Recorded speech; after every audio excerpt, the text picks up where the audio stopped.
The Galactic Museum of Antiquities hummed with the whispers of 1,000 species. Crystalline Vexari floated through corridors, their translucent bodies refracting the dim lighting into rainbow cascades.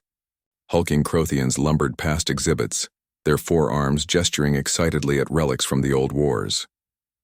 In the central hall, beneath a dome that simulated the stars of a dozen homeworlds, stood the crown jewel of the collection, the armor of the last survivor. Lyra stood before it, her small human frame dwarfed by the massive display case. The armor itself seemed to drink in the light, a masterwork of impossible engineering that defied conventional understanding.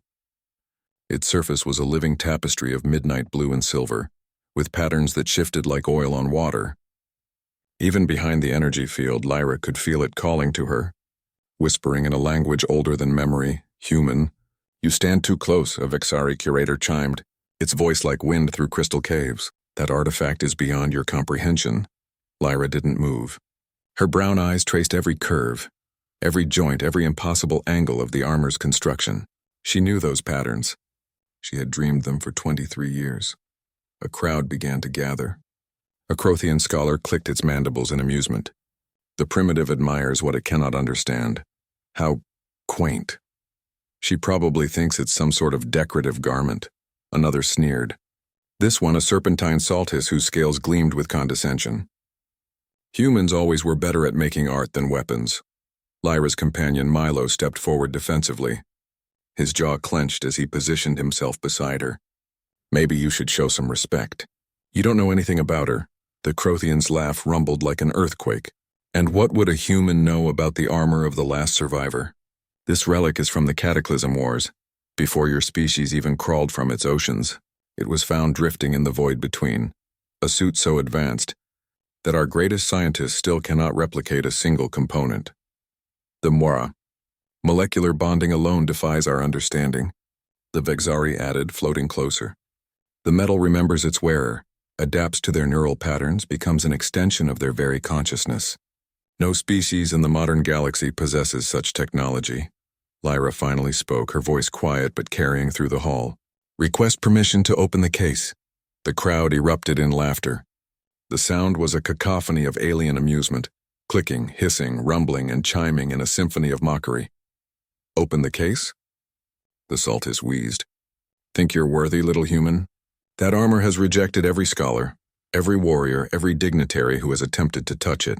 It has killed 3 researchers who thought themselves special.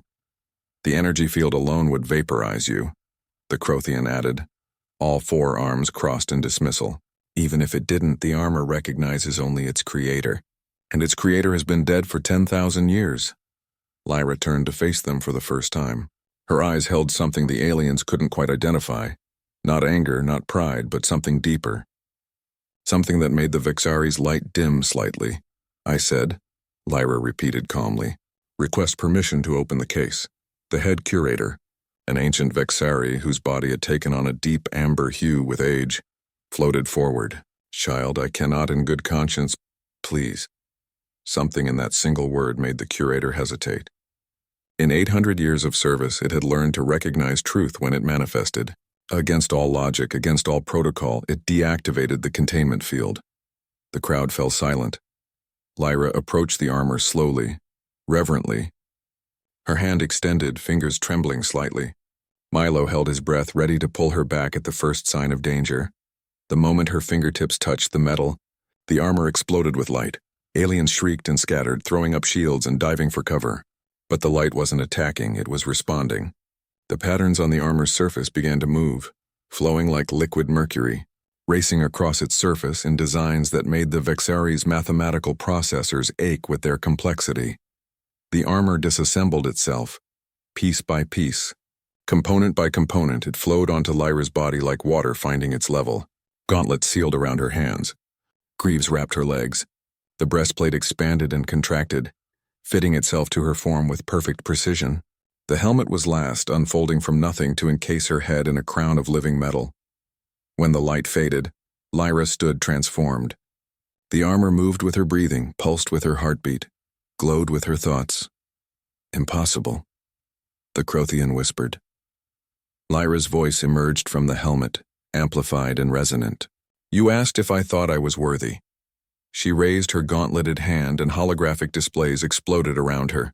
Schematics, equations, quantum mechanical formulas that made the gathered scientists gasp. I don't think I'm worthy. I know I am. The Amber Vexari curator drifted closer, its voice barely audible. How? Lyra deactivated the helmet, letting it flow back into the collar. Her face was streaked with tears. 23 years ago, I was abducted from Earth by beings we never saw. They kept me in a place outside of time, outside of space. They said I had a gift, the ability to see patterns in chaos, to understand the mathematics of creation itself. She touched the armor gently, like greeting an old friend. They showed me impossible things, dimensions folding into themselves, time running backward and forward simultaneously, and they gave me a choice. Use my gift to create something that would save my species or return home and forget everything. Milo's eyes widened. Lyra, you never told me. I couldn't remember, she said softly. Not until I touched it.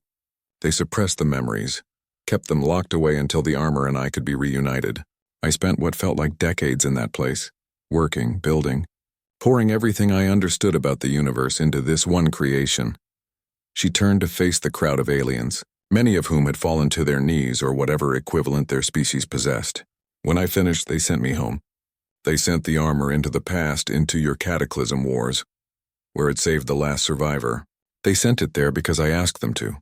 Because even then, even in that timeless place, I knew humanity would one day need allies among the stars. The Crothian scholar's voice cracked. The last survivor's logs. They spoke of a vision, a human girl with brown eyes who told him to survive, to endure, to wait for the day when her people would join the galactic community. Lyra nodded. You've been guarding my armor for 10,000 years. Thank you. The Amber curator let out a sound like wind chimes in a storm. What will you do now? Lyra looked at Milo, then at the assembled aliens, then at the stars visible through the dome above. The beings who took me are returning.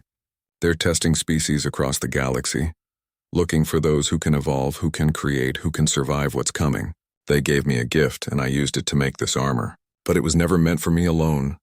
She touched the breastplate, and the schematics blazed brighter. I came here to remember.